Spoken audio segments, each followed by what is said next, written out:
jusqu'à son couchant. Tu es le Dieu très haut, Adonai le maître de temps et des circonstances. Toi qui nous accordes la grâce d'être réunis encore ce soir autour de toi. Disposons nos cœurs encore ce soir à entendre, à recevoir la sémence de ta parole. Je demande une onction spéciale pour ce message. Je demande un dépôt de puissance pour communiquer ta pensée. Que les écailles tombent des yeux, que l'incrédulité soit bannie, que la foi soit activée. Viens nous allumer par le feu du Saint-Esprit. Viens nous donner l'armure spirituelle nécessaire pour vaincre nos batailles spirituelles. Viens recharger nos esprits. Viens nous capaciter. Viens nous équiper. Intensifie ta présence en Seigneur. Au nom de Jésus.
demande une révolution spirituelle dans les cœurs, dans les esprits, dans les âmes.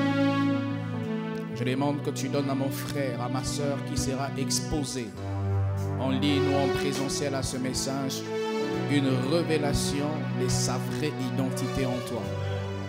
Qu'il découvre, qu'il sache qu'il a en sa possession un grand Dieu. Qu'il sache que dans ces champs de bataille, il n'est pas les perdants. Qu'il sache qu'il y a une armure spirituelle de Dieu pour lui. Bénis ces messages, bénis les cœurs. Merci pour l'onction de ce soir, je la reçois. Qu'elle pèse sur nous ce soir, qu'elle perce les cœurs, qu'elle révolutionne les esprits. Que tu fasses au-delà de ce que nous pouvons penser et demander. Merci d'allumer ce soir le feu de l'esprit. Au nom de Jésus-Christ, j'ai ainsi prié. Amen. Nous acclamons le Seigneur Jésus. Amen. Je vous prie de rester debout un instant. J'ai 2 portions d'écriture à nous proposer. 1 Samuel chapitre 17. On me garde en sourdine la même mélodie s'il vous plaît. 1 Samuel chapitre 17. Le verset 37 au verset 45. Et la seconde portion, nous la lirons dans le Nouveau Testament. Éphésiens chapitre 6, le verset 11 au verset 16. 1 Samuel 17, le verset 37 à 45. La Bible dit, David dit encore, « L'Éternel m'a délivré de la griffe du lion et de la patte de l'ours, mais délivrera aussi de la main de ces Philistins. » Et Saül dit à David, « Va et que l'Éternel soit avec toi. » Saül fit mettre ses vêtements à David. Il plaça sur sa tête un casque de rat et le revêtit d'une cuirasse. David ceignit l'épée de Saül par-dessus ses habits et voulut marcher car il n'avait pas encore essayé.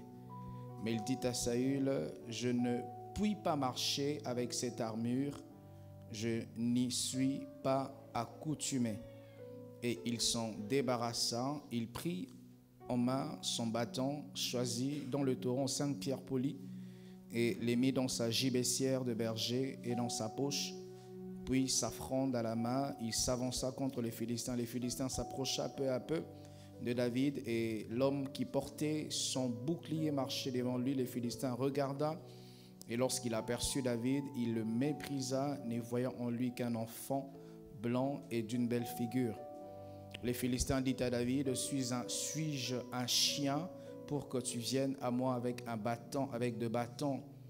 Écoutez, après l'avoir maudit par ses dieux, il ajouta, viens vers moi et je donnerai ta chair aux oiseaux du ciel et aux bêtes des champs. 45, David dit aux Philistins, tu marches contre moi avec l'épée, la lance et le javelot, et moi je marche contre toi au nom de l'Éternel des armées, du Dieu de l'armée d'Israël que tu as insulté. La seconde portion, Éphésiens chapitre 6, le verset 11. La Bible dit, revêtez-vous de toutes les armes de Dieu, afin de pouvoir tenir ferme contre les ruses du diable, car nous n'avons pas à lutter contre la chair et les sangs, mais contre les dominations, contre les autorités, contre les princes de ce monde de ténèbres, contre les esprits méchants dans les lieux célestes. C'est pourquoi prenez toutes les armes de Dieu, afin de pouvoir résister dans les mauvais jours et tenir ferme après avoir tout surmonté. Tenez donc ferme et ayez à vos reins la vérité pour ceinture. Revêtez la cuirasse de la justice. Mettez pour chaussure à vos pieds le zèle que donne l'évangile de paix. Prenez par-dessus tout cela les boucliers de la foi, avec lesquels vous pourrez éteindre tous les traits enflammés du malin. Prenez aussi le casque du salut et l'épée de l'esprit qui est la parole de Dieu. Que Dieu bénisse sa parole. Je vous prie de répondre vos places, s'il vous plaît. Aujourd'hui, je vais parler en chutant dans ce message que nous avons depuis dimanche 4 commencé à dire des choses et nous avons été beaucoup instruits. Le Seigneur a déversé sur nous une grande quantité et qualité même de messages et d'informations. Et pour ce soir, je vais parler, à partir de ce soir, j'ai commencé à parler de vaincre les batailles invisibles et comment est-ce que nous pouvons nous y prendre, quelles sont les méthodes à utiliser, quelles sont les armes à utiliser, quelles sont les règles et les principes qui nous permettront dans ces combats spirituels qui est une réalité, de combattre et d'en sortir victorieux. Jacques chapitre 4, le verset 7, l'apôtre est en train de dire « Soumettez-vous donc à Dieu, résistez au diable et il fuira loin de vous. » Un texte que nous connaissons, que nous proclamons, que nous disons. Mais lorsque nous étudions ces versets, nous comprenons que ces versets nous parlent d'une bataille, nous parlent d'un combat, parce que tu ne peux résister à un ennemi, tu ne peux résister qu'à celui qui est vu comme un adversaire pour toi. Lorsqu'on parle d'une résistance, on peut voir qu'il y a une bataille. Lorsqu'on parle d'une résistance, on peut voir qu'il y a un affrontement. Lorsqu'on parle d'une résistance, on peut voir qu'il y a une adversité. Et la Bible nous dit de résister à Dieu, de nous soumettre à Dieu et de résister au diable et il fuira loin de vous. La Bible reconnaît par ces textes que les batailles invisibles sont réelles. Et des fois, quand tu résisteras, tu n'auras peut-être pas la victoire dans la minute qui va suivre. Mais la Bible te promet que quand tu résisteras, il finira par fuir loin de toi. Il y a des gens qui ont commencé à batailler, ça fait 10 ans, ça fait 5 ans. Ne t'arrête pas tant que Satan n'est pas allé loin de toi. La Bible t'a promis que quand tu résisteras, c'est quand le diable ira loin de toi. Comme je dis, je parle aujourd'hui de vaincre les batailles invisibles. Je nous ai dit que le combat spirituel est réel, même si nous ne le voyons pas spirituellement ou physiquement, nous ne pouvons pas échapper à ses effets. Pour vaincre donc les batailles invisibles, il faut premièrement être avec Dieu, être en Dieu. Tu ne peux pas être en Dieu et être avec l'ennemi, être avec Satan, être avec le monde. Il faut donc une certaine imposition d'une dissociation, d'une séparation et même d'une division avec le diable. Le Seigneur ne nous appelle pas seulement à nous séparer du diable. Quand il s'agit de Satan, Dieu nous appelle à nous diviser de lui. Généralement, Dieu n'applique pas cette carte de division. Généralement, il applique la carte de la séparation. Dieu a séparé Abraham de Lot, mais il ne les a pas divisés. Il les a séparés parce que dans la vision, ils ne voyaient pas la même chose, mais les liens sont restés au point où Lot a bénéficié de l'intercession de son frère Abraham parce que Dieu les avait simplement séparés, mais Dieu ne les avait pas divisés. Et donc Dieu sépare, mais Dieu ne divise pas. Je crois que Dieu peut me diviser avec un frère qui ne croit pas au mes ministères, mais il reste mon frère. Dieu peut me séparer avec quelqu'un qui ne m'encourage pas à aller loin dans ma foi. Il reste mon frère, mais il n'est pas mon ennemi. Mais quand il s'agit du diable, de Satan, de l'ennemi, Dieu nous appelle non seulement à une dissociation, non seulement à une séparation, Dieu nous appelle bien plus à une division. Pourquoi? Parce que Satan ne peut pas combattre ce qui est à lui. Si Dieu ne nous appelle pas à nous séparer de Satan, nous ne serons donc pas combattus. Lorsque nous sommes appelés à vivre dans le Seigneur, en dehors de la vie du diable, nous sommes donc des ennemis numéro 1 du diable et donc nous sommes appelés à livrer bataille. Mais on ne peut pas livrer ces batailles invisibles si nous ne sommes pas séparés de lui et nous ne nous retrouvons pas en Dieu. La Bible dit dans Romains chapitre 8, le verset 1, « Il n'y a donc aucune condamnation pour ceux qui sont en Christ. » Et donc ceux qui veulent livrer, vaincre les batailles invisibles, ils doivent se retrouver premièrement en Jésus. Je ne parle pas de venir à l'église, je ne parle pas de prier, je ne parle pas même d'être baptisé. Parce que tu peux prier, venir à l'église, être baptisé, mais tu ne te retrouves pas en Jésus. Tu peux venir à l'église, faire le programme de séminaire, le jeûne Alpha 40, prendre part à tout ce que nous faisons, mais sans être vraiment en une relation correcte avec le Seigneur. Lorsqu'Israël quitte Égypte, la Bible dit qu'il y avait un peuple qu'on appelait des ramassis. Ils étaient avec les peuples d'Israël, mais ils n'avaient pas pour Dieu éternel. Pourtant, ils ont vécu à toutes leurs expériences, ils ont traversé avec eux, ils ont passé des épreuves avec eux. Cependant, ils n'avaient pas pour Dieu l'éternel Dieu des armées. Si tu veux vaincre les batailles invisibles, mon frère, ma soeur, aujourd'hui, tu dois te retrouver en Dieu. Tu dois donner ta vie à Jésus. Tu dois ouvrir ton cœur à Jésus. Parce que les batailles invisibles, ce ne sont pas de blagues. C'est triste de voir que c'est dans les églises de réveil que nous emballons même les païens à combattre les combats spirituels. Nous emballons les scouts à aller livrer une bataille spirituelle. Alors que dans le champ de bataille, ça tire de balles réelles. Ce ne sont pas les balles en plastique. Ce sont des balles réelles. C'est comme ça on voit dans les églises quelqu'un qui vient combattre un ennemi surentraîné comme le diable, rempli d'expérience, et sa vie va de mal en pire parce qu'il pensait que le combat spirituel, ce sont des rituels religieux. C'est juste faire genre, dire je te chasse, je te paralyse. Combattre l'ennemi, tu dois être rassuré que tes arrières sont suffisamment costauds et Dieu est avec toi. Et Dieu te reconnaît comme étant un des soldats de son armée. Alléluia. Deuxièmement, vaincre les batailles invisibles, il faut s'assembler avec Christ. Il faut marcher avec Jésus. Il faut marcher avec Dieu. Moïse disait à Dieu, je ne quitterai pas d'ici sans toi. Exode 33, le verset 14, le verset 15, l'Éternel répondit, je marcherai moi-même avec toi et je te donnerai du repos. Le verset 15, Moïse dit, si tu ne marches pas toi-même avec moi, nous ne partirons pas d'ici. Lorsque tu vas être sûr que lorsque tu vas aller livrer une bataille invisible, tu dois être sûr que Dieu est avec toi. Je ne sais pas si tu arrives d'être sûr que Dieu est avec toi, mais il arrive pour tout chrétien d'être quelquefois rempli d'une assurance, Dieu est avec toi. Je ne parle pas de cette assurance religieuse, mais je parle de cette assurance qui est ancrée au fond de toi, où tu sais qu'il y a une nuée, une armée spirituelle céleste qui t'environne, qui t'accompagne, ou même lorsque tu as peur d'aller, il y a une petite voix au plus profond de toi qui te parle pour te dire que le Seigneur est avec toi. La plus grande promesse que Jésus a dit à l'église, aux disciples que nous sommes, il a dit, je serai avec vous jusqu'à la fin du monde. Mais un Dieu qui est disponible comme ça, nous vivons comme s'il n'était pas disponible. Nous vivons comme si la croix n'a pas été, Jésus n'a pas été crucifié à la croix. Nous vivons comme s'il n'y a eu aucun sang royal qui a été versé pour nous. Nous sommes devenus les sacs de boxe de sorciers, de Satan, des hommes mauvais, des hommes méchants, alors que nous devons être des hommes qui remportent la victoire. Nous devons être des hommes qui sont au-dessus, mais à cause d'une certaine ignorance ou volontairement, nous ne marchons pas avec Jésus et par conséquent, nous perdons dans nos batailles invisibles.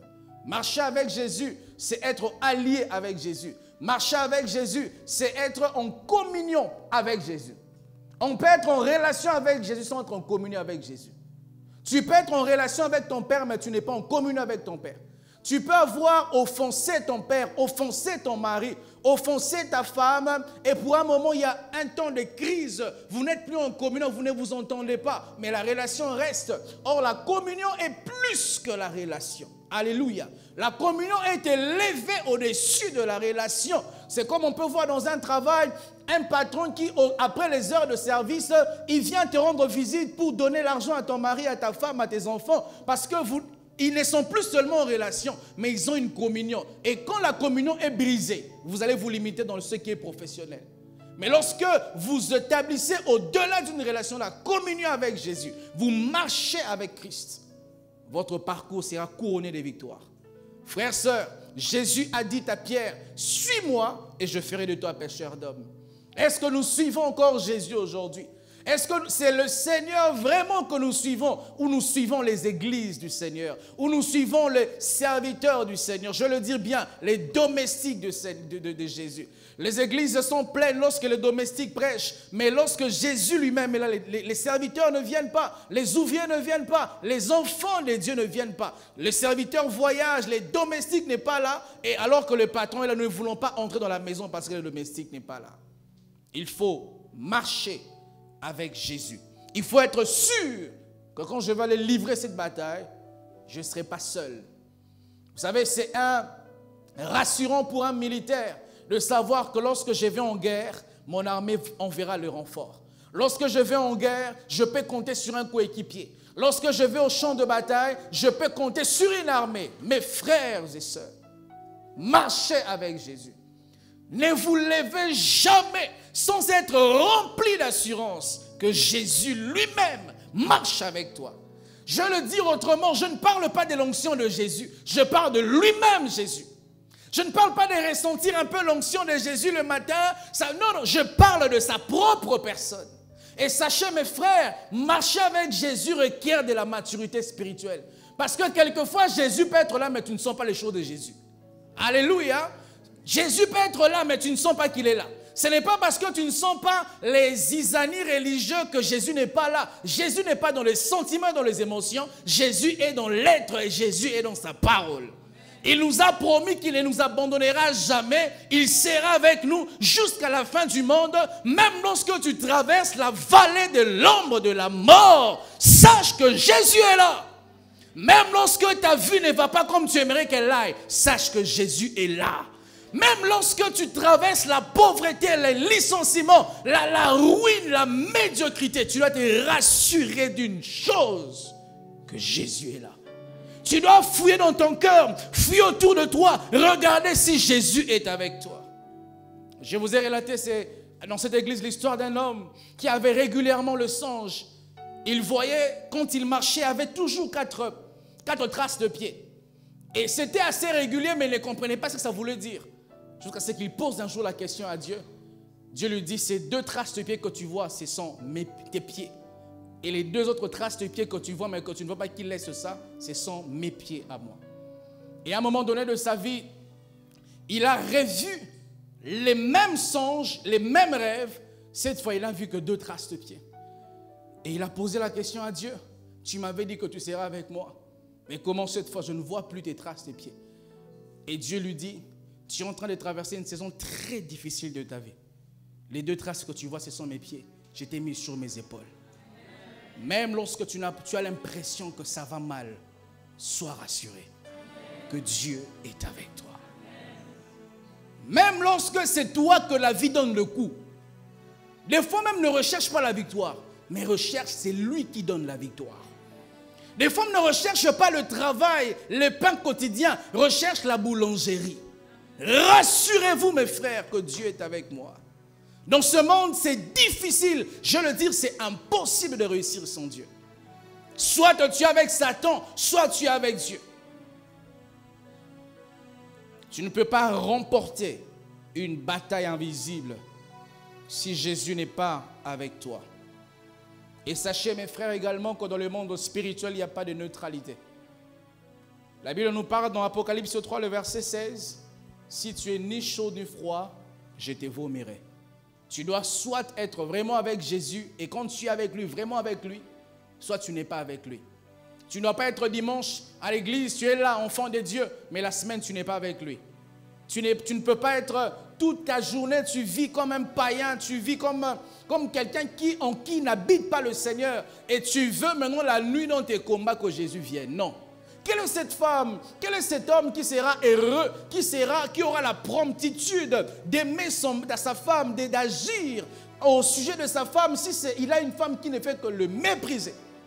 On ne le traite pas comme un roi, comme un seigneur. Lui-même, il sait que si ma femme devient soumise, après viendra une demande. Quel est cet homme qui aura envie d'une telle femme? Quelle est cette femme qui va donner son corps à un homme qui le tape, qui le trompe? Et nous trompons Jésus. Nous le trompons dans nos comportements. Nous sommes infidèles à Jésus. Si Jésus était physiquement présent, est-ce qu'il se serait comporté comme nous, mes frères? Est-ce qu'il aurait dit des choses que nous disons? Est-ce qu'il aurait tenu des langages que nous tenons? Et nous réclamons la victoire de Jésus, mais sans savoir la vie de Jésus, sans lui faire place comme un Seigneur. Quelqu'un a dit, si Jésus n'est pas le Seigneur de tout, il n'est pas le Seigneur du tout. Il ne veut pas être que le Seigneur de ton cœur. Il veut être le Seigneur de ton cœur, de ton corps, de ton âme, de ton esprit, de tes pensées, de tout de toi. Nous disons à Dieu, entre dans ma maison, prends la cuisine, prends la salle de bain, prends le salon, prends la véranda, mais ne touche pas à ma garde-robe, ne touche pas à mes habits, ne touche pas à ma chambre à coucher, ne touche pas à ces domaines précis de ma vie. Et Jésus ne sait pas battre ses ailes à plein régime afin d'être le Seigneur parce que nous les limitons. Si tu es ni chaud ni froid, Dieu te vomira. Et la Bible disait que vous êtes des dieux, mais vous mourrez comme les hommes. Vous appartenez à Dieu, mais vous mourrez comme les hommes. Je ne sais pas si toi ça te convient, moi ça ne me convient pas. Quand je lis la parole de Dieu, je vois ce que les apôtres ont fait et ce que nous faisons, ça ne correspond pas. Est-ce que Dieu les aimait plus que nous? Est-ce que les premiers chrétiens là étaient plus aimés par Dieu que nous? Mais il y avait une différence. Ils avaient une vie que nous on n'a pas aujourd'hui. Et ils savaient se tenir devant Dieu. Ils savaient être de vrais disciples. Ils pouvaient mourir. Mais nous ici, parce qu'on t'est persécuté dans la famille, tu as peur, tu abandonnes Jésus. Tu es en train de diluer tes principes spirituels. Parce que tu as peur quand on lève du travail et les patrons te mettent tellement la pression, tu cèdes, tu voles, tu triches, tu donnes ton corps. On veut t'amener au village, te faire des histoires, tu sais que c'est du mensonge. Et je me suis renseigné, il faut que je le dise. Des fois, certains, quand vous allez au village, on prend un coq, on verse sur vous son sang, mais c'est de la sorcellerie, mes frères. Qu'est-ce que ce n'est pas clair de voir que c'est de la sorcellerie? Oh, blindage, protection. Quel genre de protection qui ressemble de l'occultisme comme ça? Jésus ne te suffit plus pour qu'il te protège. Et tu dois voir des reliques, des histoires autour pour que tu croies que Jésus peut te protéger. Et nous mélangeons Jésus. Et nous mélangeons Jésus. Et il ne sait plus être vraiment lui. Est-ce que tu épouserais un homme qui est bisexuel? Est-ce que tu épouserais une femme qui a subi une chirurgie esthétique et est devenue un homme? Mais nous voulons que Jésus nous consomme comme nous sommes. Nous sommes des homosexuels spirituels. Ah oui, et nous voulons que Jésus nous épouse. Voilà comment on se comporte. Nous nous comportons comme tout le monde, dans nos lieux de travail comme tout le monde, dans nos quartiers comme tout le monde. Non, on est chrétien, on est différent. Si une lumière commence à s'adapter, ce n'est plus une lumière. Jésus a dit, vous êtes la lumière du monde. Et nous nous adaptons. Dans les fêtes, on s'adapte. Dans les réunions de famille, on s'adapte. On ne veut pas offenser les autres. Frère, tu te rends compte de ce que tu fais. Donc tu préfères offenser Dieu, mais ne pas offenser les autres. Comme ça, nous allons à la bataille. Jésus n'est pas là. La vie nous tape. Les sorciers nous tapent. Les occultistes nous touchent. Ça touche à notre vie. Ça touche à tes finances. Les puissances ténèbres touchent à ta santé. Comment un chrétien peut dire, je me suis endormi la nuit, on m'a étranglé? Comment? Vous trouvez ça normal? Tu es l'enfant d'un chef de l'État et un boy, il vient jusque dans ta chambre, il passe tous les gardes pour entrer t'étrangler. Tu trouves ça normal? Mais toi, tu es le fils de Dieu, tu es le prince de Dieu, le fils du roi de rois. Comment le fils du roi de rois, un bandit peut entrer et t'étrangler la nuit? Parce que nous n'avons plus Jésus avec nous. Nous ne marchons plus avec Jésus. Et quand Jésus part, les gardes de Jésus-Christ aussi partent. Quand Jésus part, quand il quitte nos vies, les anges qui doivent nous protéger quittent aussi nos vies. J'aimerais dire une chose à quelqu'un. Lorsque tu t'es converti, Dieu met à ta disposition les anges. Plus tu obéis, plus tu montes avec Dieu, plus les nombres d'anges augmentent. Mais aussi plus tu désobéis, plus ils sont en train de partir.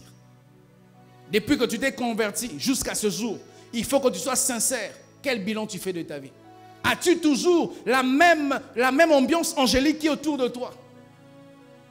Lorsque tu vas dans une boîte de nuit, tu penses que les anges là sont là. Lorsque tu couches avec un homme, tu penses que les anges sont là. Tu es comme un général qui est en train de coopérer avec les camps adverses. Tu penses que tes soldats vont te suivre. S'ils te suivent, ils sont des loyaux. Et les anges sont loyaux envers Dieu. Ils ne peuvent pas te suivre dans une boîte de nuit. Tu bois l'alcool, tu es tranquille et tu penses que les anges sont là. Il se peut qu'il te reste un seul ange. Fais attention. Vous voulez vaincre les batailles invisibles, mes frères. Il faut marcher avec Jésus. Il faut marcher avec Jésus. Il faut marcher avec Jésus. Matthieu 12, le verset 30, Jésus-Christ dit, celui qui n'assemble pas avec moi disperse. Celui qui ne se met pas en jonction avec moi, il disperse. Vous savez, des fois, mes frères et sœurs, on a même que les églises, on vu que les églises ferment. Si nous étions des bons chrétiens, on n'aurait pas besoin des prédicateurs. Parce que nous ne sommes pas des bons chrétiens. Et Dieu envoie des prédicateurs. La Bible dit clairement, si tu te joins avec moi, tu ne peux pas disperser. Mais nous dispersons parce que nous ne nous joignons pas à Jésus. Nous avons un Jésus religieux, un Jésus de l'église. Après ces cultes, auras-tu toujours Jésus? Vraiment, vraiment, vraiment. Vous savez, mes frères, Dieu disait à Satan, as-tu remarqué mon serviteur Job? Il me craint. Il faisait les éloges de Job devant Satan. C'est ce que Dieu fait aussi à ton sujet, mais tu ne le sais pas. Mais quand tu le fais, Satan dit à Dieu, attends. Demain, il va te décevoir. Et Dieu dit, non, il ne va pas me décevoir. Et boum, tu le déçois. Tu voles encore. Tu te masturbes encore. Tu triches encore. Tu couches encore avec cet homme. Tu cèdes encore à ces péchés-là. Tu es en train de décevoir Dieu, alors que Dieu compte sur toi. Alors que Dieu se frappe la poitrine devant Satan, il dit, as-tu remarqué mon serviteur? Il est dans une ville comme Douala, corrompu, mais lui, il est honnête et juste. Et Satan dit à Dieu, non, tu verras demain. Et Dieu a des larmes parce que tu le trahis. Parce que tu le trahis. Une femme ayant des larmes ne pourra pas être une femme qui te rendra heureux. Et nous rendons malheureux Jésus parce que nous ne marchons plus avec Jésus. L'église, mes frères, n'est pas là pour nous distraire. Hein. L'église n'est pas là pour nous endormir. L'église est là pour nous rapprocher de Jésus. Je ne dois pas être là pour vous prêcher seulement avoir du plaisir. Non. Je dois vous prêcher pour vous rapprocher de Jésus. Si je vous prêche ici, vous êtes remplis de plaisir et après vous n'êtes pas proche de Jésus, Dieu me demandera les comptes. Il m'a envoyé pour que vous puissiez être proche de lui. Pour vaincre les batailles invisibles, il faut se revêtir des armes spirituelles. Nous avons lu ce texte de 1 Samuel chapitre 17. On a vu le jeune Samuel, le jeune David, qui Israël depuis plusieurs temps était persécuté par un géant qu'on appelle Goliath. Et toute l'armée d'Israël n'était pas en mesure de remporter sur lui, de relever ce défi. Et la Bible nous montre qu'il y avait un jeune homme qui s'appelle David, qui était un berger de formation. Et un jour, son père lui demande d'aller donner du pain à ses frères. Et quand il arrive, il découvre qu'il y avait un combat, il y avait une bataille. Et il va se présenter pour dire, je peux relever ces défis. Je peux redorer l'image de Dieu qui est ternie en Israël. Et la Bible nous montre comment est-ce que Saül lui a fait confiance et lui a donné même son armure. Parce qu'on ne peut pas vaincre une bataille si on n'a pas l'arme, si on n'est pas équipé, si on n'a pas les nécessaires pour aller combattre. Mais écoutez, les Écritures nous montrent que lorsque David a pris l'armure de Saül, son armure pesait sur lui. La Bible dit qu'il n'avait pas encore essayé cette armure-là. On l'avait seulement mis les couteaux et tout le reste, et c'était lourd sur lui. Et quand il essaye de marcher, il n'arrive pas. Toutes les armes ne sont pas les armes à utiliser, mes frères. Dans le combat spirituel, ce n'est pas parce que c'est armes que tu dois utiliser. Je me rappelle à une certaine époque, ça fait des années, j'étais un très très bon frère à l'église, par la grâce, je crois que je le suis encore. Et il y avait un frère, aujourd'hui il est même pasteur, qui avait fait une vision, il m'a vu dans un rêve. J'avais une mitrailleuse, une arme puissante. Mais selon lui, je ne savais pas comment l'utiliser. Et il m'a dit, Dieu me dit que tu dois intégrer mon département d'intercession pour que tu apprennes à utiliser ton arme. Jamais j'avais accepté. Parce que toute arme n'est pas utilisée. Je suis resté dans mon département de formation. C'est là où Dieu m'a trouvé. Les départements là, c'était comme David derrière le troupeau de son père. Mais c'est là où Dieu m'a trouvé. Si je me te dis, je dois aller là où les armes tirent, jamais la main de Dieu m'aurait trouvé. Ce n'est pas parce que c'est une arme spirituelle que ça te convient pour toi. David avait besoin de combattre, c'est vrai. Il avait besoin de remporter une bataille avec Goliath, c'est vrai. Mais il lui fallait une arme correspondante à sa bataille. On lui a remis ça, mais non. Et des fois, nous perdons la victoire parce que nous n'avons pas les armes qui correspondent à notre destinée. Nous n'avons pas les armes, frères, sœurs. Tu ne vas pas tuer une girafe avec une pierre, par exemple. Tu ne vas pas aller en guerre contre un lion avec un bâton. Par rapport à l'adversaire qui est devant toi, tu dois apprendre à voir l'arme qui convient. Devant les hommes, l'arme qui convenait pour Goliath, c'était l'armure de Saül. Mais devant Dieu, ce n'était pas la bonne arme. La Bible dit, lorsque David a essayé de marcher, c'était lourd. Et il lui a dit, je ne suis pas accoutumé, je ne suis pas habitué. Il y a des gens que les prophètes vous donnent les armes, mais vous échouez. On vous donne les lots pour boire, les jeûnes 40 jours pour faire, mais vos vies ne changent pas. Parce qu'au lieu que vous puissiez prendre les armes que Dieu vous donne, vous prenez les armes que le Saül vous donne. Un pasteur te dit, prie pendant 40 jours, prie pendant jeûne pendant 20 jours. Et tu suis ce que le pasteur dit sans avoir consulté ce que Dieu a dit pour toi. Je peux me tromper à ton sujet, mais quand Dieu te parle, Dieu ne se trompera jamais pour toi. Et nous préférons écouter ce que les Saül nous disent, ce qu'ils nous donnent comme les armes, au lieu de prendre que les armes que Dieu nous donne. Comparablement à ce que Saül a donné avec ce que David a pris, une fronde, une gibecière, un javelot, ce n'était pas normal. Mais c'était dans cette arme-là, l'apparence faible, qui devait remporter la victoire. Et lorsque nous venons, je reviendrai tout à l'heure, nous revenons ici dans le Nouveau Testament, les Écritures nous parlent de l'apôtre Paul qui nous dit « Revêtez-vous des armes spirituelles ». Je vous ai dit que la malédiction, c'est un revêtement. Lorsque tu as ces revêtements, on te voit comme ressemble à ces revêtements spirituels. Mais aussi, lorsque nous sommes remplis de l'armement ou de l'armure de Dieu dans le monde spirituel, on nous voit comme cela. Au Congo, on dit en lingala, en français, c'est lui qui tient les armes, on ne demande pas son âge. J'ai vu une vidéo sur internet, il y avait un groupe de militaires qui étaient, je ne sais pas moi, dans une forêt. Et il y avait comme des gorilles ou comme des macaques, des chimpanzés comme ça. Et ils ont donné une arme à un chimpanzé. Et les chimpanzés, ce qu'ils ont fait, il a fait. Vous avez vu cette vidéo-là? Parce que c'est lui qui a une arme. On ne demande pas son âge. Lorsque tu es revêtu des armes de Dieu, avant que tu n'ailles combattre, on sait à quoi ressemblera tes victoires.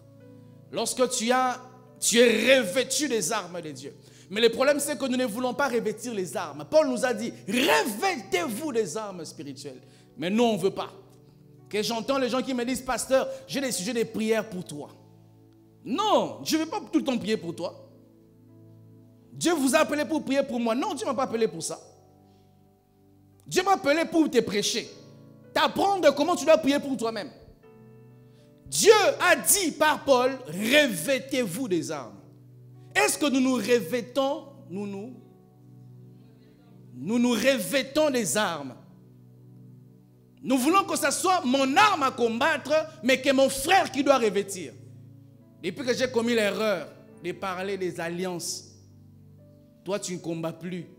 Un frère est ton allié pour combattre pour toi. Toi tu ne jeûnes plus, il doit jeûner pour toi. Son instrument doit être perforé parce que le pasteur a dit qu'il faut les alliances. Non, la prière de ton frère ne remplacera jamais ta prière. Et la manière dont tu prieras pour toi, jamais l'autre priera pour toi. Même les pasteurs là que tu connais, des fois ils te disent je ne dors pas, j'ai des visions, ils te mentent. Des fois ils dorment bien. Moi je dors bien, des fois je ne prie pas pour toi. Peut-être tu es choqué, c'est vrai, des fois je ne prie pas pour toi. Même quand il faut que je prie en général, Seigneur, l'Église, la compassion de là, Amen, Amen. Et des fois Dieu me conduit comme hier, quand je priais toute ma prière pour un frère quand j'étais là hier. Je ne faisais que prier pour lui, que pour lui. Mais aujourd'hui, j'étais mis dans les sacs de tout le monde. Seigneur, l'Église, la compassion doit là, quand ils vont entendre le message, que ça soit changé. Amen, Amen. Donc toi, tu comptes sur les pasteurs. Revêtez-vous de toutes les armes de Dieu. Et alors, pourquoi il faut se revêtir des armes? Parce que l'adversaire est de taille. Je l'ai prêché. Les Écritures nous parlent dans Apocalypse 12, le verset 12, que le diable est descendu sur la terre avec une grande colère parce qu'il sait qu'il a très très peu de temps. L'adversaire qui t'attaque dans le monde invisible, dans le monde spirituel, il sait qu'il a très peu de temps, très peu de temps. Et il maximise ces temps que Dieu lui a donnés afin de faire un grand nombre de dégâts au maximum qu'il peut. Et il faut que tu te revêtisses des armes spirituelles. Lorsqu'un militaire va en guerre, il peut être un homme simple, mais quand il met son armure, il devient lourd. Parce qu'il a conscience que là où je vais, ça tire de balles réelles. Mais nous les chrétiens, lorsque nous allons combattre les batailles invisibles, on est léger. Depuis qu'on a commencé ces programmes, combien de fois tu as jeûné? Tu attendais que les pasteurs disent que demain c'est les jeûnes. Tu vas en guerre, tu penses que Satan commencera à t'attaquer demain, alors qu'il avait commencé depuis longtemps. J'ai connu un frère qui m'a dit que Satan commence à nous attaquer lorsque nous prêchons, dès l'instant où tu sais que tu vas prêcher. Pas le jour que je prêche là. Il sait que dès les jours où je dis je vais prêcher sur ça, à cet instant-là, il a commencé à m'attaquer. Nous ne nous revêtissons pas des armes spirituelles alors que nous avons un adversaire qui est de taille. 1 Pierre 5, le verset 8 disait, soyez sobres, veillez, votre adversaire, le diable, rôde comme un lion rugissant. Pourquoi devons-nous avoir les armes? Parce que le combat spirituel est réel, je l'ai dit. J'aimerais vous relater une petite histoire de ma propre expérience dans ces batailles spirituelles. En tout cas, j'ai conduit dans ma vie durant plusieurs années, plus de 10 ans. J'ai fait des longs trajets. Je pouvais conduire jusqu'à plus de 500 km.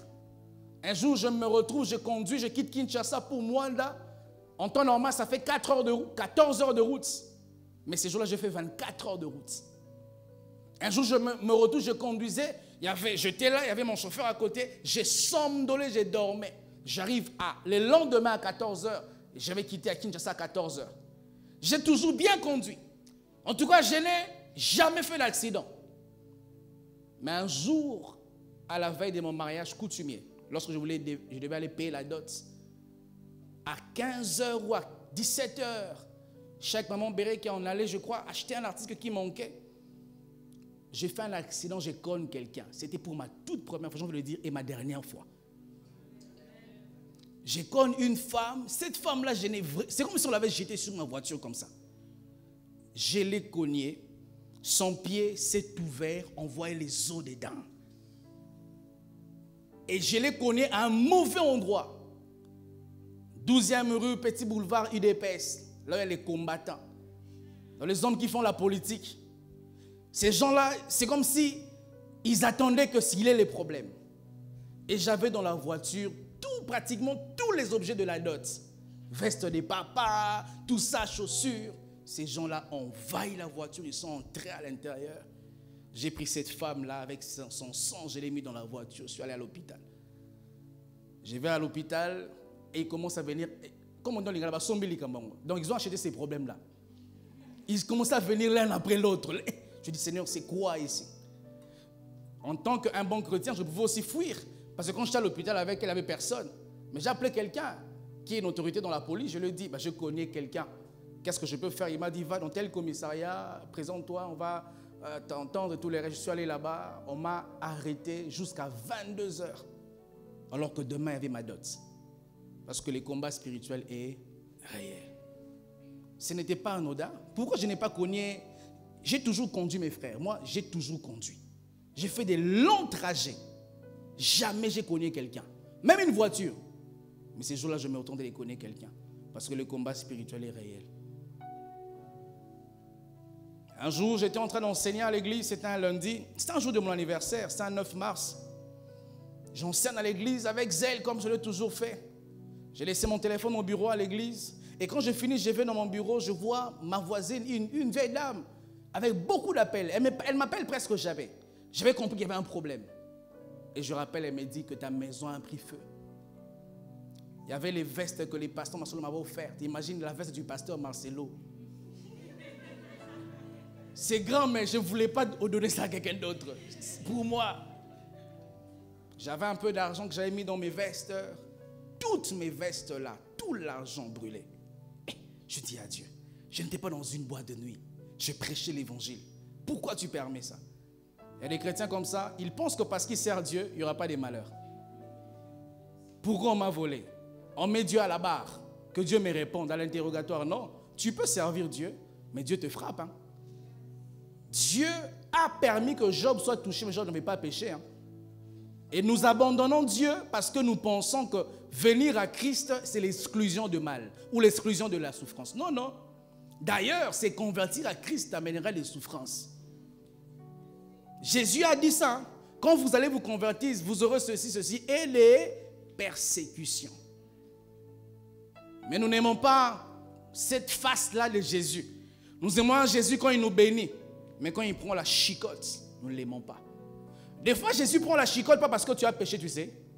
Parce qu'il veut t'éprouver. C'est triste quand je lis ce texte d'Israël. La Bible dit, Dieu lui-même il dit, je vous ai conduit dans le désert pour vous éprouver. Ensuite, pour vous faire du bien. Dieu peut te conduire dans un désert, mon frère. On appelle ça l'épreuve. Et les buts de l'épreuve, c'est vraiment pour t'éprouver. Pour voir est-ce que tu as suivi Jésus comme mangeur de pain et de poissons, ou tu es capable de manger son corps et boire son sang. Il va t'éprouver afin de te permettre de détruire et de tuer en toi toute mauvaise motivation qui peut te pousser à le suivre. Tout ça, c'est nous les prédicateurs. On prêche, viens Jésus, ta vie sera changée. Et les gens se convertissent avec cette idée-là. Je me convertis pour que ma vie change. C'est vrai aussi que ça changera. Mais on parle de quelle vie? De ton éternité d'abord. Il y a des gens ici, tu mourras pauvre. Tu te marieras jamais. Il faut qu'on vous dise la vérité. Il y a des gens ici, tu resteras toute ta vie chômeur. Tu resteras toute ta vie. Tu n'es jamais sorti de Douala. Je ne te maudis pas, je te dis la vérité. On dit amen. Bon, même pas besoin de ton amen, ça va t'arriver toutes les façons. Faut pas fidèle, ça va vous arriver seulement. Le plus important, c'est faire ce que Dieu veut que je fasse. Et c'est être l'homme que Dieu veut que je sois. Si Dieu veut que je sois un micro, je ne vais pas envier la lampe. Je peux être la lampe, les hommes vont m'acclamer. Mais au dernier jour, je n'aurai pas de récompense. Si Dieu m'attend ici à Douala toute ma vie, et moi je vais être à Limbé, à Kribi, les hommes verront que je prends des avions, je voyage, mais devant Dieu, je suis en train d'échouer. Et quand tout est parti en cendres, j'avais mon jeune frère qui dormait, il a failli mourir d'ailleurs. Je n'avais pas les questions à poser à Dieu. Je ne voulais pas lui dire comment ça s'est passé, comment. Je savais que je n'étais pas dans une boîte de nuit. J'étais en train de prêcher là, je prêche. Mais ma maison a pris feu. Dieu était là, les anges étaient là. Mais quand les feux venaient, l'ange a ouvert la porte au feu. Il a dit entre. Brûle. Brûle de 1 à 10. Quand le feu veut aller à 11, il dit non, j'ai dit de 1 à 10. Quand c'est fini, l'ange a fermé la porte, il est parti. Je ne vous parle pas d'un témoignage que j'ai entendu, que j'ai vécu. Et tu te retrouves avec très peu d'habits. Tu vas à l'église avec les mêmes habits, avec les mêmes chaussures. Il y a des gens comme ça à l'église, il a honte qu'on sache que tu n'as que ces robes-là. Mais c'est à toi, ma soeur. Tu n'as que ces chaussures-là, mais c'est à toi. Je préfère avoir une seule chaussure que je mets avec honneur. J'ai mis cette veste même 4 fois durant ces séminaires. Hein. Tu as remarqué ça? Ah, Alpha, comment tu as remarqué ça? Toi, tu viens scripter les pasteurs ici. Alfred. J'ai mis ces baskets de Papa Vidal plusieurs fois. Mais c'est à moi. C'est à moi. Je suis fier de mettre ce qui est à moi. Au lieu de mettre les choses pour plaire aux hommes. Et les hommes comme ça, ils ne viennent pas à l'église. Même d'autres personnes, tu ne viens pas à l'église parce que tu n'as pas l'argent d'offrande. Ça, c'est grave. Dieu a besoin plus de ton cœur que de ton argent. Si tu n'en as pas, gloire à Dieu. Dieu a vu que si tu avais, tu allais donner. Mais tu n'en as pas. Dieu a besoin d'abord de ton cœur avant d'avoir de ta poche. Le combat spirituel est réel. En 2003, j'ai fait un songe. J'étais dans une chambre et ma soeur, Lucie, elle était dans une autre chambre. Ma mère devait voyager une mission de service pour Matadi, une ville du Congo. Et la nuit, j'ai commencé à faire des fortes fièvres. Et en dormant, j'ai chauffé, mais je voyais dans un songe une femme très noire, grasse, qui me menaçait. Elle voulait me faire du mal. Et au même moment que je la voyais, ma soeur dans l'autre chambre la voyait aussi. J'ai fait la fièvre à un niveau comme pas possible. Je remercie Dieu pour ma mère. Elle a dit, même si tu meurs, je vais voyager. J'ai dit, maman, tu es méchante. Elle prend le train. À 7 heures, elle m'appelle. Elle appelle la maison. Elle me dit, comment il va? Il est en train de jouer. Il va très bien. Ça, c'était un combat spirituel. C'était un voyage décisif pour ma mère. Ça allait lui ouvrir les portes. Satan a voulu la retenir. Quel des gens vous êtes attachés émotionnellement comme ça? Si je quitte ma maison, je vis qu'avec mon père, il va faire comment? Si tu meurs d'abord, il va faire comment? Je ne suis qu'ici, si je n'apporte pas l'argent, tu as un travail, au lieu que tu économises pour que tu deviennes un grand homme pour aider ta famille, les peu d'argent que tu gagnes, tu es en train de donner à ta famille. Si je ne fais pas, ils vont faire comment? Si tu meurs, ils vont faire comment? Un attachement émotionnel, mais qui t'appauvrit. Qui t'appauvrit comme ça. Mes frères, dites à ton voisin, le combat spirituel est réel. Pour vaincre, il faut revêtir, comme je dis, les armes spirituelles pour 3 raisons. La première, je dis que l'adversaire est de taille. La deuxième, le combat est réel. La troisième raison, parce qu'il y a des mauvais jours. Lorsque vous lisez Ephésiens, chapitre 6, la Bible dit, nous devons nous revêtir parce que les mauvais jours arrivent. Les choses qu'on prêche très peu dans les églises, mais pourtant elles sont écrites dans la parole de Dieu. Les mauvais jours arrivent. Si tu as un Job ici, sache mon frère, qu'il y aura un temps, les mauvais jours arriveront. Alors n'attends pas les mauvais jours pour te livrer en bataille. Avant même que les mauvais jours n'arrivent, tu dois te revêtir des armes de Dieu. C'est ça que Paul disait. Il dit, revêtez-vous de toutes les armes de Dieu. Parce qu'un jour, il y aura les mauvais jours qui vont arriver. Il y aura un vent de maladie, un vent de divorce, un vent de mort précoce. Un vent bizarre qui va souffler. Les mauvais jours arriveront. Et personne ne va échapper à ça. Ça va arriver un jour. Parce que la Bible dit, Dieu exerce nos mains au combat. Pourquoi il le fait? Pour un jour que nous puissions combattre. Et ces mauvais jours-là, un jour, arriveront. Les chrétiens pensent que quand tu t'es converti, c'est fini. Un jour, mes frères, j'ai vécu ça. Je me suis converti, j'étais en train de prier. On avait un groupe de frères. Mais je ne savais pas qu'au milieu de nous, il y avait une soeur qui était sorcière. On priait, on priait, on priait. Et un jour, je dormais régulièrement, j'ai remarqué que je tournais sur mon lit comme un tonneau. On me tournait, on me tournait, on me tournait. Je dis, c'est quoi ça? Je me réveille, je prie. On te tourne comme un tonneau, vraiment. On te tourne. Je dis à Dieu, il faut que tu me révèles qui c'est cette personne. Je vais à l'église. On priait comme dans un culte ordinaire. J'ai fait une prière à Dieu. Je dis, Seigneur, toute personne qui cherche à atteindre ma vie pour me détruire, je prie que tu le paralyses spirituellement et physiquement. Je faisais que répéter ça. Et à la fin de ce culte, je vois cette sœur-là, elle venait, elle boitait. Elle boitait. Je dis, ah, ça y est, c'est toi, sorcière. Et cette fille-là, elle était tellement intelligente qu'elle s'était fait amie à ma petite sœur. Elle amenait des cadeaux, tout ça pour... Je vous ai dit que le contact spirituel, le contact physique est important. Tout le temps, elle était là, cadeau. Moi, je ne comprenais pas. Je sais où elle habite et non pas trop d'argent. Ça vient d'où tout ça? Et quand je dis à ma soeur, je ne veux plus qu'elle vienne ici, elle s'est fait amie à ma grande soeur. Là, je n'avais pas d'autorité. Cadeau par-ci, cadeau par-là. Et un jour, Dieu me l'a révélé. Au Coran, on dit Jésus. Donc, je tirais une balle comme ça seulement. Mais ça t'est arrivé. Et un jour, plus tard, je vois sur mon Facebook, demande d'amis, cette sœur. Je dis pardon, je ne t'accepte pas. C'est pas que j'avais peur, hein? Qu'est-ce que tu crois, hein? Je n'avais pas peur. J'étais juste débordé. Les mauvais jours arrivent. Mais sachez, mes frères, celui qui est armé n'a pas peur d'adversité. Celui qui est bien entraîné n'a pas peur du combat. 1 Roi chapitre 19, le verset 7. Dans le chapitre 18, les Écritures nous révèlent comment est-ce que l'homme de Dieu Élie a paralysé les prophètes de Baal. Il les a tués.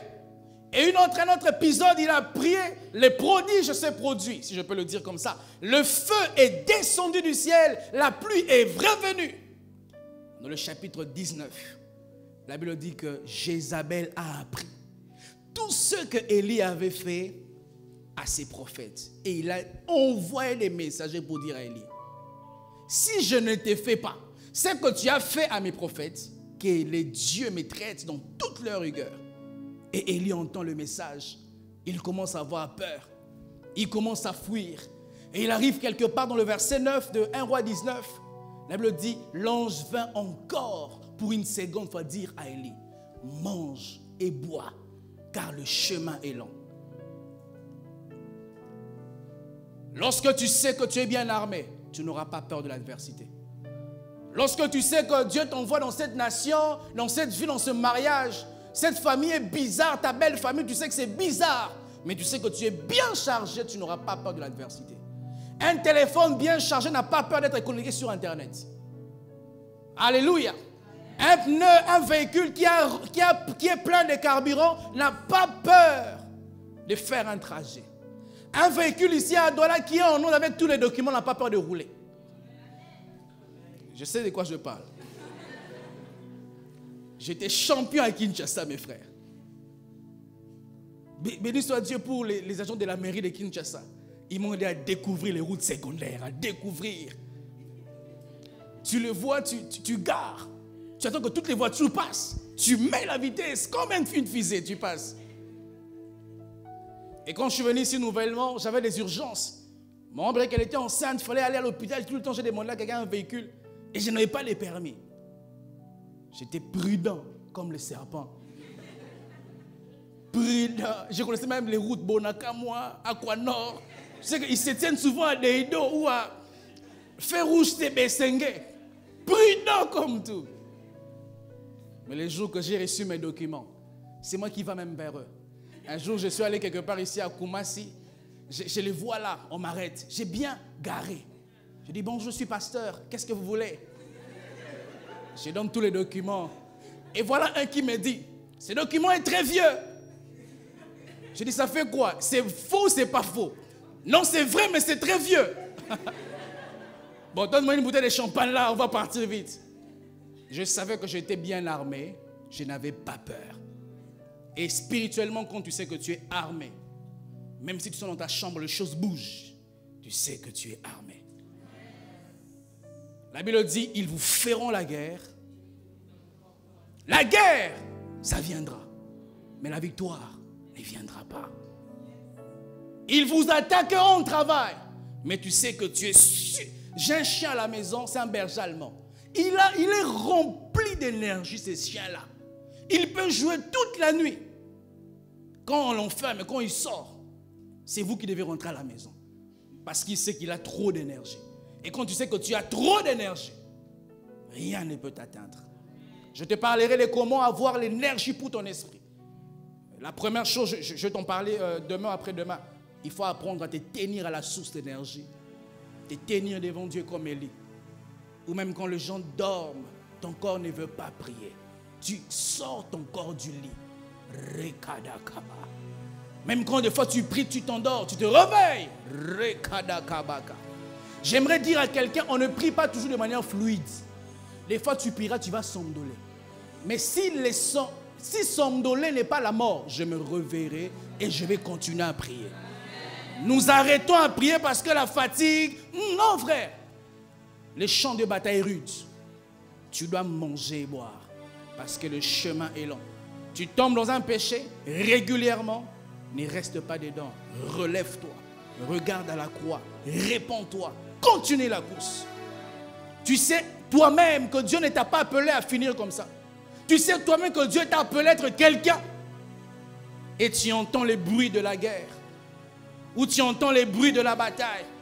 Tu entends les bruits de la haine, de la jalousie. Dieu l'a dit, ils vous feront la guerre. On vous chassera du travail. On vous trahira. Vous manquerez de quoi manger. Mais tant que Jésus est assis sur le trône, il y a encore de l'espoir. La Bible dit, un chien vivant vaut mieux qu'un lion mort. Priez, mangez. La route est encore longue.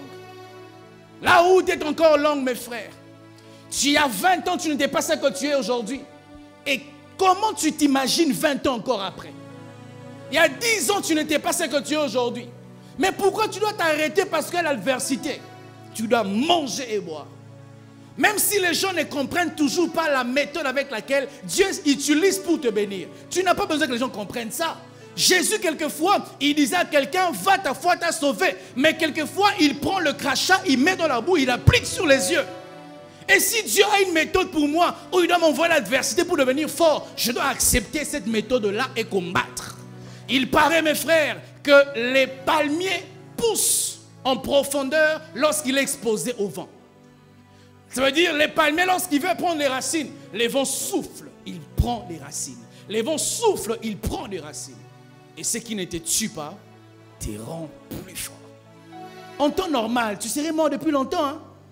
Les problèmes que tu as là, quelqu'un d'autre. Ah oui. Si les problèmes que tu as, on donne ça à un blanc, il va se suicider. Ah, tu ne réalises pas, mais c'est vrai, mon frère. Il y a des gens, ils savent où habiter. Hein? Ils ne savent pas comment manger. Mais malgré ça, tu vis. Tu es un guerrier. Tu es un champion. Et tant que tu n'es pas couronné par Dieu, tu dois continuer à combattre. Tu es ces palmiers-là. Vous savez, on relate l'histoire lorsqu'on prend au plus profond du sol l'or. L'or est brut. Mais il faut que l'or passe par le feu. L'or peut pleurer. J'étais bien là où j'étais. Pourquoi ces feux? On dit, mettez la chaleur jusqu'à 1000. Mais c'est que l'or ne sait pas. C'est que c'est cette chaleur-là qui va te rendre éclatant. C'est ces souffrances que tu traverses. 10 ans après, on dira, waouh, quelle patience. Waouh, quelle persévérance. Quelle détermination. J'ai rencontré des frères ici au Cameroun. Des fois, ils mangent, des fois, ils ne mangent pas. Des fois, ils mangent le riz. Je leur pose la question, comment vous faites? Écoutez comment ils me répondent, nous sommes des Camerounais. Je dis, ça signifie quoi être des Camerounais? C'est pour me dire. On dit quoi en anglais? Mindset. Frère, mindset. Cette vie, si tu es un faiblard, ça va te tuer. Tu as mangé, tu bénis Dieu. Tu n'as pas mangé, tu bénis Dieu. On t'a acclamé, tu bénis Dieu. On ne t'a pas acclamé, tu bénis Dieu. On t'a payé, tu bénis Dieu. Ton patron a oublié de te payer, tu bénis Dieu. Ah, tu as eu des clients, tu bénis Dieu. Tu n'as pas eu des clients, tu bénis Dieu. Chaque jour ne ressemblera pas aux autres jours. Si ce jour Dieu ne l'a pas donné, frère, s'il faut marcher à pied, marche à pied. Marche à pied, mes frères. Quand tu marches à pied, tu te dis, je suis en train de vivre les derniers instants d'un piéton. Et tu marches vraiment à pied, tu marches. Parce que tu es sûr que je suis en train de vivre les derniers instants de ces moments. Tu as dit, ces Égyptiens que vous voyez, vous ne le verrez plus. Il y a un temps où je vois les Égyptiens. Vous m'effrayez. Mais il y aura un temps, je ne vous verrai plus. Vous allez me suivre, c'est vrai. Mais Dieu va s'arranger à ouvrir la mer rouge et à refermer cette mer. Moi, je serai en dehors de la mer et vous serez à l'intérieur. Celui qui est armé n'a pas peur de problèmes. Un chien qui est enragé n'a pas peur d'aboyer. Un boxeur qui est surentraîné n'a pas peur de l'adversaire. Frères, sœurs, surchargez-vous de Dieu. Armez-vous de Dieu. Armez-vous de toutes les armes de Dieu. Et allez à la guerre. On relate l'histoire, je vais finir par là, par la grâce de Dieu, d'un général qui a conduit toute son armée dans une guerre. Et ils ont pris des bateaux pour traverser, aller de l'autre rive. Et quand ils arrivent, on les apprend par les villageois que la guerre est rude. L'adversaire est en train de détruire les autres. La troupe a eu peur. Et ils ont dit au général, il faut qu'on rentre parce qu'on a oublié d'autres armes. On a oublié bazooka, on a oublié ceci, il faut qu'on prenne ça. Le général a dit, laissez-moi cette nuit, je vais réfléchir. Allez-y dormir. Ils sont allés dormir, la nuit le général se réveille, il prend le feu, il brûle tous les bateaux. Et les matins, il se réveille, il leur dit, on n'a pas d'autre choix que de remporter la victoire. Des fois, Dieu va t'enlever tous les appuis que tu as. Pour te dire que je dois seulement aller là-bas. Parce que quand tu es chargé, tu n'as pas peur, mes frères. Quand tu es chargé, tu n'as pas besoin d'appeler tout le temps les pasteurs. Tu sais que je me suis connecté à la source. Tu sais que la Bible a dit à mon sujet que vos mains guériront les malades. Tu sais que la Bible dit à ton sujet que la vie et la mort sont au pouvoir de la langue. Un chrétien, avant de penser aux médicaments, il pense d'abord au Saint-Esprit. Un chrétien, avant de penser à un oncle, à un pasteur, au gouvernement, il pense d'abord au Saint-Esprit. Avant d'amener son père, sa mère à l'hôpital, il impose d'abord les mains. Il y a une église qui vit tellement de résurrections. On leur a posé un jour la question, comment vous faites? Ils ont dit, lorsque quelqu'un meurt dans notre église, avant de l'enterrer, on pose d'abord la question à Dieu. Est-ce que c'est de ta volonté qu'il meure ou qu'il ne meure pas? Si tu veux qu'il aille, si tu ne veux pas, qu'il revienne à la vie. Il y a des choses, si Dieu ne veut pas, tu ne dois pas lâcher ça comme ça. Tu vis, tu sais que tu es le plus compétent dans cette entreprise, mais tu es toujours stagiaire. Il faut refuser ça. Au dire du Seigneur, la Bible dit, tu as entre tes mains les cœurs de roi. Tu les penches à la portion qui te plaît comme une source d'eau. Touche les cœurs de mon patron. Apprenez à vous recharger, mes frères. Le monde dans lequel tu vis appartient à ton Père. Tu n'es pas le cousin de Dieu. Tu es le fils de Dieu. Si ton père était le chef de l'État, manqueras-tu une voiture? Si ton père était le chef de l'État, tu manqueras même un habit. Nous sommes des dieux, mais nous mourrons comme des hommes. Nous appartenons à Dieu, mais nous mourons comme si Dieu n'était pas là. Si ton père était même un ministre seulement, mais ton Père céleste est plus qu'un ministre. Ton Père céleste est plus qu'un sénateur. Ton Père céleste est plus qu'un gouverneur. Et nous sommes comme ça, mental faible. Nous recevons des coups, nous perdons les victoires. Nous remportons des guerres de petite échelle alors que nous pouvions remporter des guerres à grande échelle, avoir les victoires et les victoires. Nous restons célibataires alors que le temps là a expiré. Tu sais comment le temps là a expiré? Ton corps te réclame, ton corps brûle, ça prouve que c'est expiré. Tu sais comment cette saison-là a expiré dans ta vie? Tu ne supportes plus ça. Moi, avant que je quitte chez mes parents, je ne supportais plus notre maison. Je ne mangeais plus notre maison. Même l'eau, je ne buvais plus. Parce que la lassitude nous qualifie pour une autre dimension. Et vous aimez la voiture de vos parents, la chambre climatisée de vos parents. Frère, tu resteras là longtemps. Alors que tu peux accepter d'aller dans une maison où il y a les souris. Mais c'est là où Dieu t'est construit. Comme David, derrière le troupeau de son père. Alors que tout le monde t'oublie, dans le secret, Dieu est en train de t'armer. Il est en train de t'équiper. Il est en train de déverser. Il y aura un jour, comme Goliath, il va créer une occasion. Il y aura un jour un Goliath qui va se lever et personne ne pourra le mettre à terre.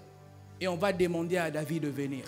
Et quand il viendra, puisqu'il était surentraîné, il n'avait pas peur. Lorsque David vient, il dit, quel est cet incirconcis qui insulte l'armée de l'Éternel? Quel est ce problème qui me met à genoux?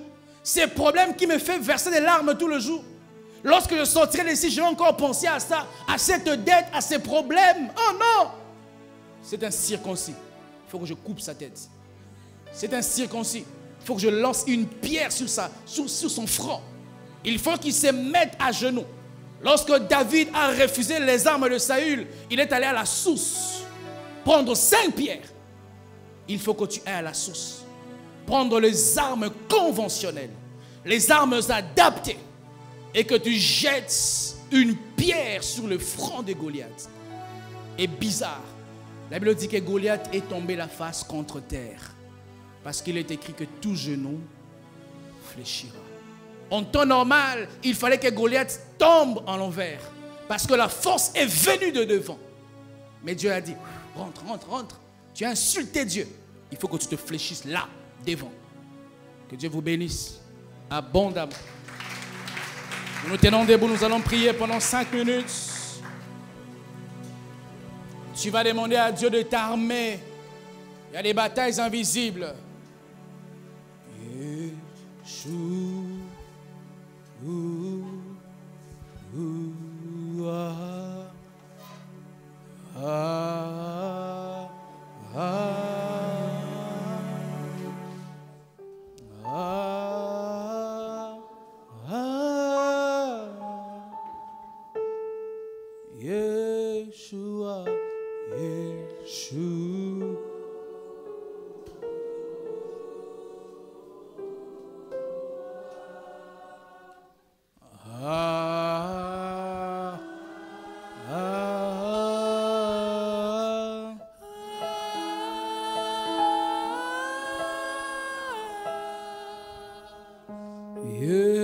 Yeshua, Yeshua.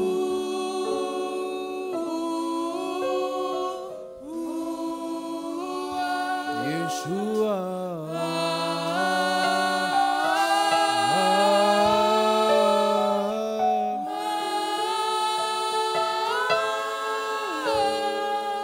Élève ta voix, prie le Seigneur. Prie le Seigneur. Prie le Seigneur. Revêtez-vous de toutes les armes de Dieu. Revêtez-vous de toutes les armes de Dieu.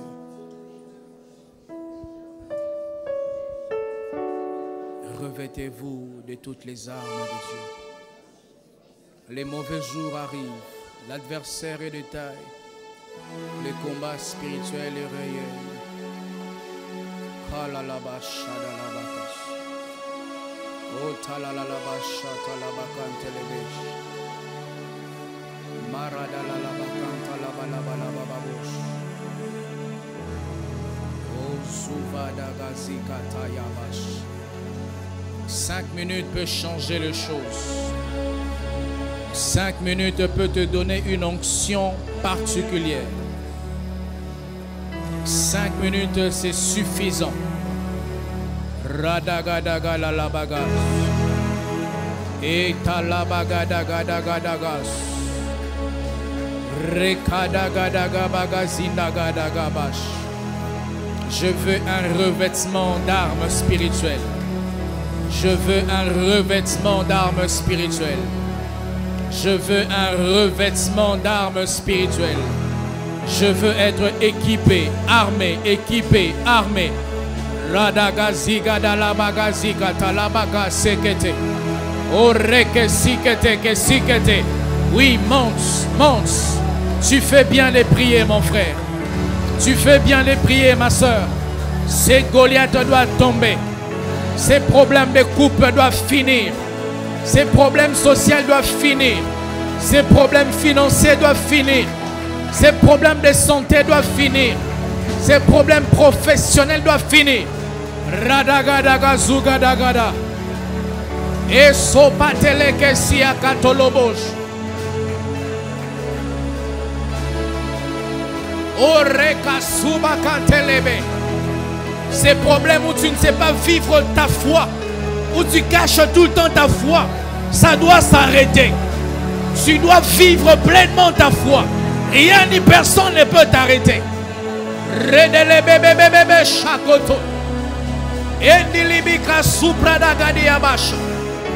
Mandele brolia magazine le bebe bebe. Donne-moi les armes, je veux me recharger. Je veux me recharger. Je veux me recharger. Redegedegedegezi. Orababababababababababasha. Urakanda rababababababayaba. Urikanda la bagazi gada la bagazi. Rokotondo loboko sukata. Rekeke sikete. Ces Goliaths là, c'est Dieu qui l'a créé. C'est Dieu qui tient son cœur. Ces patrons là, c'est Dieu qui l'a créé.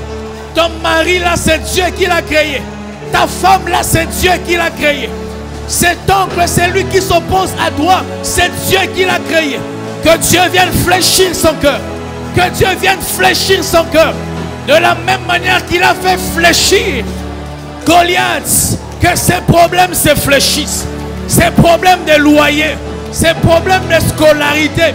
Ces problèmes familiales. Ces problèmes financiers. Que ça fléchisse. Que ça fléchisse. Que ça fléchisse. Redege subagadeges. Lipoko supakata yabaga. Elipoli andala baba baba baba basha. Relibegezi yabaga dala baba baba. Urekete lebegezi yakata. Au nom de Jésus. Au nom de Jésus. Équipe-nous. Remplis-nous de toi. Marche avec nous. Accompagne-nous. Conduis nos pas. Dirige nos pas. Ouvre-nous, Père. Au nom de Jésus. Nous ne voulons pas aller en bataille sans toi.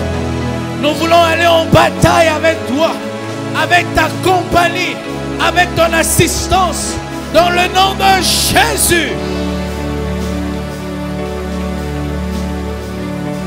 Au nom de Jésus.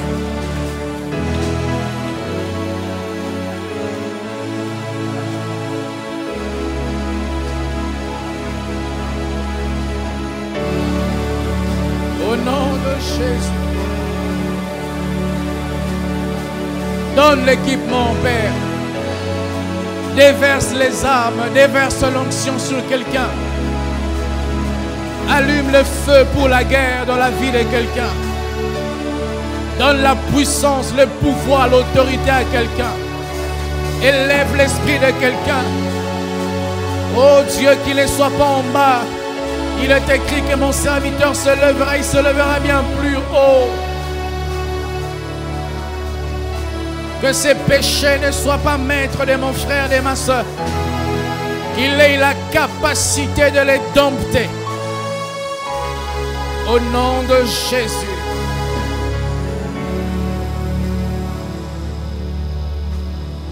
Père, au nom de Jésus, nous sommes ton armée prêts à la guerre. Nous voulons manger et boire parce que le chemin est long. Jézabel nous a fait la promesse de nous tuer. Le monde de ténèbres nous a fait la promesse de nous tuer. Donne-nous l'équipement, l'armure, les armes spirituelles, afin de sortir de ce champ de bataille victorieux. Je demande que tu réveilles les esprits et que nos nuits ne soient plus de nuits de paresse, des temps de repos, mais aussi les temps de recharge, où nous dormirons et nous nous leverons pour te chercher. Même quand le corps sera affaibli, dispose nos esprits. Même quand nous manquerons de quoi te dire, Saint-Esprit, inspire-nous les paroles. Que nous puissions avoir dans nos cœurs les fardeaux, le feu du Saint-Esprit, qui nous poussera à prier encore, à parler à Dieu et nous lever le matin afin de commander nos journées, de commander nos semaines, de commander nos mois, de commander nos années. Je te demande, Père, que tu viennes susciter dans cette église une armée de champions, une armée de guerriers, une armée de victorieux, une armée des hommes et des femmes qui n'ont pour seule arme leur bouche, qui n'ont pour seule arme leurs genoux à terre devant toi, qui n'ont pour seule arme la prière, et que par la prière que leur famille soit changée, que leur situation soit changée, que leurs épouses se convertissent, que leurs épouses se convertissent, que leurs enfants viennent à toi, que les maladies quittent les corps, que les démons lâchent les vies, et que la pauvreté laisse la place à la richesse. Je demande ces réveils ici à la compassion droit là. Merci de nous accorder ce feu, que ça soit gardé, conservé et que ça croisse par la puissance de Dieu. Élevez vos mains, je vais prier pour vous. Père, communique les arts spirituels à quiconque dans son combat spirituel. Quiconque est face à son Goliath, qui a besoin d'avoir seulement sa fronde, le javelot, sa gibecière, je prie que tu lui donnes ces arts au nom de Jésus-Christ. Reçois l'armure spirituelle. Que ça vienne des épaules. Reçois l'armure spirituelle. Les choses spirituelles sont réelles. Reçois l'armure spirituelle. Reçois l'armure spirituelle. Sois revêtu des armes spirituelles. Tu es dans l'armée de Dieu, comme un général de l'Éternel. Tu ne peux pas aller combattre sans l'arme. En ma qualité de serviteur de Dieu, je viens te donner les armes. Comme un bon général. Reçois l'arme. Tu ne sortiras pas de cellules légères. Il y a le poids de Dieu qui vient dans ta vie. Les revêtements de Dieu qui vient sur ta vie. Père, que ce revêtement tombe sur 7 personnes. 1, 2, 3, 4, 5, 6, 7. Recevez au nom de Jésus. Recevez au nom de Jésus. Recevez au nom de Jésus. Tu tiendras face à ces combats. Tu tiendras face à ces combats. Tu tiendras face à ces combats. Tu tiendras face à ces combats. Mandelo pradiko sum pradekete ko supakate. Intole kasipotilia kantolobokos. Quel que soit ton champ de bataille, si c'est ta famille, tu tiendras. Si c'est les lieux de ton travail, tu tiendras. Si c'est ta propre maison, ton propre quartier, tu tiendras. Si c'est là où tu entreprends, tu tiendras. Parce que Dieu est en train de te revêtir. Tu sortiras de ces cultes avec un autre vêtement. Ils te combattront, mais ils ne vont pas te vaincre. Ils te feront la guerre, mais ils ne seront jamais vainqueurs. Merci de souffler dans cette église à notre vent. Que l'honneur, la gloire, la majesté, la puissance te soient rendues. Il est Dieu et les esprits, le prophète me touche, j'entendrai, je verrai comme jamais. S'il est Dieu des esprits, rendons grâce à Dieu. Rends grâce à Dieu pour ce revêtement. J'entendrai. Oh, s'il est Dieu des esprits, le prophète me touche. J'entendrai, je verrai comme jamais. Si comme Élie, tu répondais par le feu, j'entendrai, je verrai comme jamais. Si comme Samuel, tu m'appelais par mon nom, j'entendrai, je verrai comme jamais. Oh, si le Dieu des esprits, le prophète me touche, j'entendrai, je verrai comme jamais. Oh, si le Dieu des esprits, le prophète me touche, j'entendrai, je verrai comme jamais. Oh, j'entendrai, je verrai comme jamais. Oh, j'entendrai,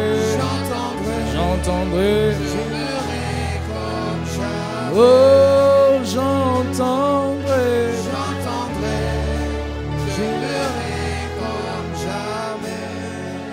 Seigneur, pour t'en toucher. Donne-nous d'aller de gloire en gloire, de puissance en puissance. Nous voulons vraiment sortir de ces séminaires armés. On a beaucoup entendu. On veut être revêtus afin d'aller livrer bataille et de remporter la victoire. Merci pour tout ce que tu as fait ce soir. L'honneur, puissance, majesté à toi.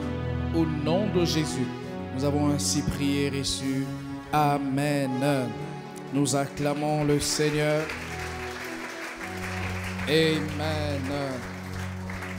Gloire à Dieu. Reprenons nos places, s'il vous plaît. Que Dieu soit béni. On va apporter nos offrandes. Nous aurons deux services comme d'habitude.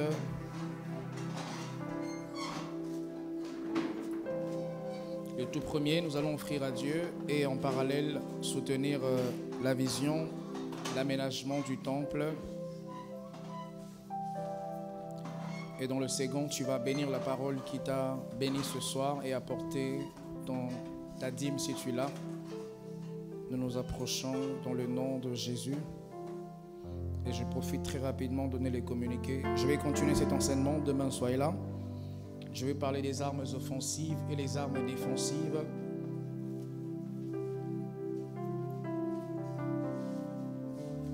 Et nous aurons un temps, on va vraiment prier. Et je vous prie de vous connecter à l'onction qui coule à la fin de ce séminaire.